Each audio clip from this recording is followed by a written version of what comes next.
I'm Professor Neerav Mehta from LG Institute of Technology and Engineering. In today's session, we're going to discuss about subject called automobile system design. In this particular subject, we are arrived at the topic called suspension design. In that particular suspension design, now we're going to look at lip spring suspension. So first of all, what is lip spring? Lip spring is a type of a shock absorber which provides not only absorbing effect, shock absorbing effect, but as well it provides support to our vehicle. I hope you understand the support to our vehicle. So here in this case, here while designing this lip spring, we'll have different consideration for that support as well as to that shock absorbing capacity. Now, when compared to coil spring suspension system, lip spring suspension system is a more of a, you can say, integrated part of a vehicle body. This lip spring is used when our vehicle has higher amount of load carrying capacity. So, while designing this lip spring, we are not only considering that vibrating or shock absorbing effect, but as well as we will consider it as a beam. Here, there are two types of beam we will going to consider for the lip spring. One is a beam which is called cantilever beam, and then a simply supported beam. So before getting into this design and consideration, let's talk about working construction and different principle on which our lip spring is to be designed. I hope you got this lip spring diagram clear. Here our lip spring diagram. This is the lip spring, which is combination. So lip spring is basically a combination of flat strip joined together in elliptical shape. Joined together in elliptical shape, which has a gradual different length of different strips. So, and it is commonly used in heavy vehicle or heavy automobile vehicle where load carrying capacity is higher. These lips are given that camber clear, which is also called elliptical eccentricity, to have that a strain under the constant load. So this elliptical spring will provide counterbalancing or counter stress to have to carry those loads which is transported through our axle.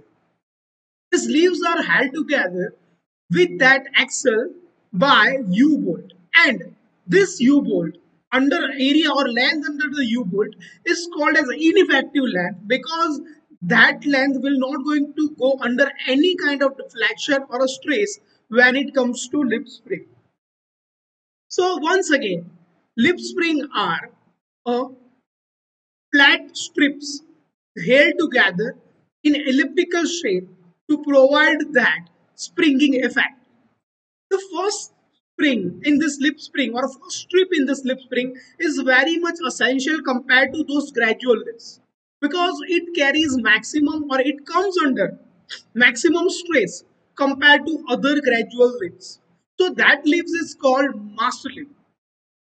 In practical purpose or in reality, there are two number of master lips. One lip is used to have that hinge joint or a hinge with our vehicle body, and another lip is mainly to take that stress or a bending stress. After those lips are called gradual lips. These gradual lips will comes under different stresses compared to or depending on that length. But these are not essential quality of our lip spring because the stress should be equally distributed in our lip. So to make that, we have to provide some adjustment to our master lips as well as our gradual lip. Here in this construction, here is a construction of our lip spring where you can see there are two master lips and then gradual lips are there. Gradual particular diagram, you can see that there are multiple length of our lip spring depends on this distribution of stress So first two lifts are called master lifts, and then all the lifts are called gradual lifts. This master lift and gradual lifts are held together by U clips and where our load is acting towards our lifts. This distribution of stress will be different for a different length of lifts. But to provide that equal distribution of stress or equal distribution of that springing effect, we have this rebound clip. This rebound clip hold together are all the lifts to have that motion or this springing effect to transfer to each and every plates. I hope you got this point clear. Here you can see load is acting through from the downward of our lift and distributed on each and every lifts. Clear. Here in gradual lifts there is a provision of and for thin end or you can say they are chiseled out. The end of those gradual lifts are thinned to avoid the interference between two subsequent lifts. So to have that, to avoid that interference, we are providing that thin section to our end at the end of our gradual lifts, so they can have free movement while they are under any kind of stress. So the length, total length here we are considering is 2L1, and the length under which our U bolt is joined is small l. This length under U bolt is called ineffective length. So to find that effective length while deriving the equation for our lip spring, we have to subtract that particular length of U bolt from overall length of our lip spring. I hope you got my point. So the next point, let's assume the distribution of stress in our lip spring. So the lowest lift, which has the smallest length, will comes under minimum amount of stress, and the highest lift, which is also called master lift, comes under maximum amount of bending stress.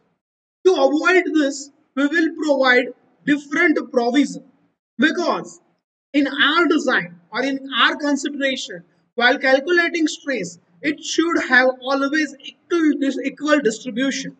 Clear? Second thing, first two lips or this lip spring also comes under some point of time a lateral stress. How this lip comes under lateral stress? When your vehicle is going at higher moment of inertia, or you can say only inertia, and if it is trying to have any lateral movement, or if it or in strictly I'm calling it, if it is taking any kind of a turn, or if it is changing any direction, then this lip frame comes under lateral stress. So to nullify that lateral stress, we have to provide two master lips. Clear? In some cases, or in 99% of cases, there are always going to be a two number of master lip compared to those gradual lips. I hope you got this point. Why we are using two master lip to avoid that lateral stress. Now let's talk about the equal distribution of this stress. To have that equal distribution of stress, we will provide positive stress to upper lips, or you can say more, you can say a master lip. So we will provide positive stress to the master lip, as well as the thickness of two of those lips or a master lips should be lesser compared to gradual lips. So this is how we cover up this different type of stresses. I hope you got this construction and working of this lip spring. Next, let's talk about nipping of this lip spring. What is this nipping? So, what is this nipping effect? Nipping is nothing but a or area, or you can say gap created between two consecutive leaves, that is called nipping. If I am if I am constructing this lip spring for a same amount of elliptical curvature for each and every lip, then you will have or we will have a gap between each and every lips. And due to this gap, the equal distribution of stress will not going to take place. So to have this equal distribution of stress, It shouldn't be having any type of nipping between two lips. Clear? So to avoid this nipping, we are providing two different provisions or two solutions. First solution, upper lips should be gradually thinner compared to lower lips. Clear? Or you can say master lip comparatively thinner with gradual lips. Second provision is to provide positive stress or initial stress to upper lips so that after coming under that stress, it will comes under stress relieving position. I hope you got this point.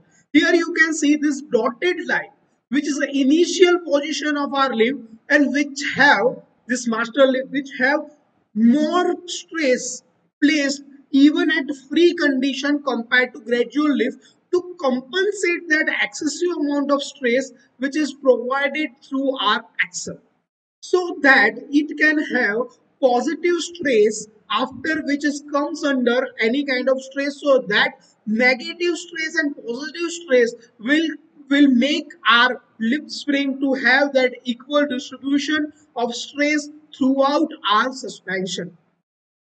I hope you got this 2 point clear. This 2 point will contain 7 marks in our GTU examination. So from GTU point of view, this is most important, one of the most important theory. Clear. I hope you understand each and every point very well. If you are having any doubt regarding to this lip spring, you can directly contact me or message me. In next video, we will have design or construction, or you can say derivation of design of this lip spring. So here, this particular session, I have took a reference of the machine design by R.S. Kurmi. And if you want to have different resources, you can have design machine element by V.B. Bhandari and auto design by R.B. Gupta. I hope you understand each and every point very well. I'm stopping here. Thank you. Thank you so much.